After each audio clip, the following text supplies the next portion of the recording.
We're pleased to welcome via Skype Jill Payne, psychotherapist, licensed professional counselor. She is also the author of the book, Meeting People, It's Not a Game. Jill Payne, great to have you back with us here on America Talks Live. It's great to be back here, yeah. Well, you know, this a couple of weeks ago was the election. You had some survival tips. But Jill, Yeah. I'm not sure if you realize just how tough things have gotten. As evidence, we pick up today's USA Today. The article has this headline: the election is getting people uninvited to Thanksgiving. Yeah, here we're showing it to people right there from the USA Today website. Some people are canceling invitations to friends and family depending on how they voted in the election. Jill, we got to ensure domestic tranquility. Do you have an appeal to these people who are disinviting folks, or in a weird sense, is this a good thing to do to eliminate some strife at the table? Right. Well, that seems to be how they're coping with their stress. They don't want to have people over that are going to conflict with their views. And so that just happens to be something in the media. Most people, believe it or not, are going to be having Thanksgiving together. And so a lot of them may be choosing not to go because of that. And so that is their choice. Now, they can either not go because of that, or they can go and maybe make a plan. They could have an escape plan. Matter of fact, they could get there late, have the car so that the car is situated where they can leave. And that's a psychological thing. That's going to make someone feel... that's like a crutch, or it's a reassurance? It's like a security blanket? It's a security blanket. You know, if you, JD, if you were going to church, or if you're going to listen to somebody speak, a lot of times we'll sit in the back on the aisle. It's the same format. Some people do. I sit up front, Jill, but I digress. Now, because I always need to listen closely, given my past in broadcasting and politics. Okay, aside from that, you get everybody together. And the conversation turns to the, or should you just try to keep it away from the election? How do you do it? Do you take people down memory lane to when they were kids? Do you say, wow, how about them Cowboys? What do you do? First of all, what you would do is set up some rules. And since it is family, and supposedly you love each other, and you can't help it that they voted for the wrong person. So what you do is you set up a rule where the table where you're having the turkey is a safe place, so that people can feel safe. No politics, talking about, don't talk about politics during that time. And then you say, you know, for dessert, you can either go in the den and talk politics, or you can go watch football. So that way people will feel safe, and they can talk and have a good time knowing that there's not going to be a lot of conflict at the table. Is there a danger? I'm thinking about that football thing, because it used to be football was on TV, but a lot of families would go out for a, quote, touch football game. Is that fraught with peril, because people might turn to physicality to express their dismay about elections? That's a good thought, JD. I'm not trying to put thoughts out there for people to be mad, but you just got to keep it in mind. Like, you put on a safety belt, maybe it's better just to watch football rather than the backyard game this year. Just saying.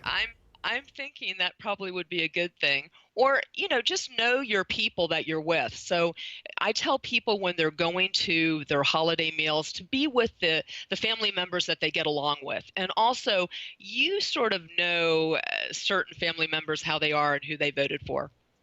So you know if it's going to be a rivalry football game or not. So that'll be your choice. You need to feel it out first. Okay, because it's become part of the culture. The stereotype is the loud uncle, who may be a lifelong bachelor, who comes in, has a couple of pops. Hey, let me tell you, you know, and so since I'm now demographically in that age where you go, hey kids, stay off of my lawn, we'll just say it's a guy. So a guy is a professional malcontent. Yet because it's the holidays, you go, wait, it's the holidays. He's kin. We got to have him in. Do some families come to the hard decision to say to the loudish uncle, gee, we're going to be away, and they're really not going to be away? Uh, as I say, there's a something in my book. It's the no have to principle. And basically what I say is there's no have to's. The only thing we have to do, JD, is die. We don't have to pay our taxes. We don't have to be nice to people. And we don't have to invite people. There's only consequences. So what people need to do is think of the consequence if they don't invite this beloved uncle. All right, now, Maybe the and so they have to think, gee, it would mess up everything and so they have to pick another day to extend love to uncle, maybe. Possibly. Yeah. You can invite the uncle, and if he's going to cause problems, you could really be honest with him and tell him that, hey, listen, this time with politics is pretty hard right now, and we need your help to get the family together because you are so powerful. So we would really appreciate it if you would help us. So it's all psychological. And see if he listens to that. I don't know. Well, they're putting up a stream of stories related to the holidays, and it's always dangerous when I gaze upon something from HuffPo, the Huffington Post. But Jill, there's a story saying that these holiday quarrels actually have an upside for kids. Now, you probably haven't read that article, but you can help us. You can make lemonade out of lemon. So, is there an upside? Do we learn how to deal with others? Do we learn how to put these differences aside? What could possibly be an upside to family arguments during the holidays?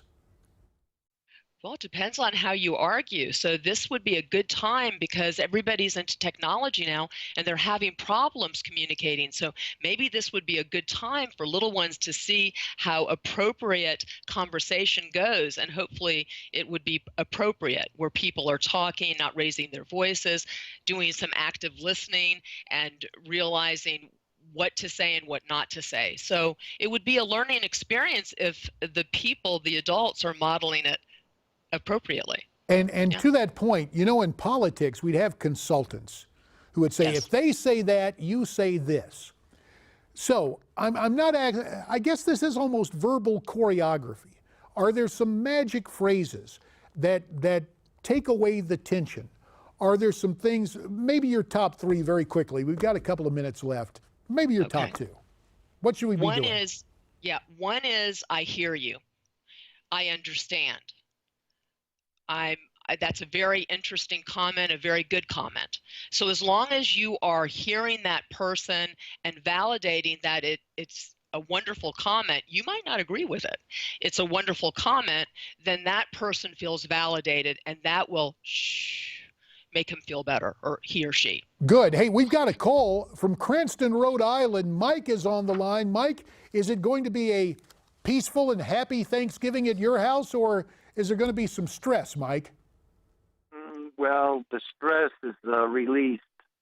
The nephew that introduced Hillary on the platform in the college that she came to talk at, they were Democrats, and when they found out about the 9-month abortion, they became Trump voters, and they was turned off by her completely. So it was a conversion there on the campaign trail, which thank you for the call, Mike, because it prompts this last question, which is this, Jill.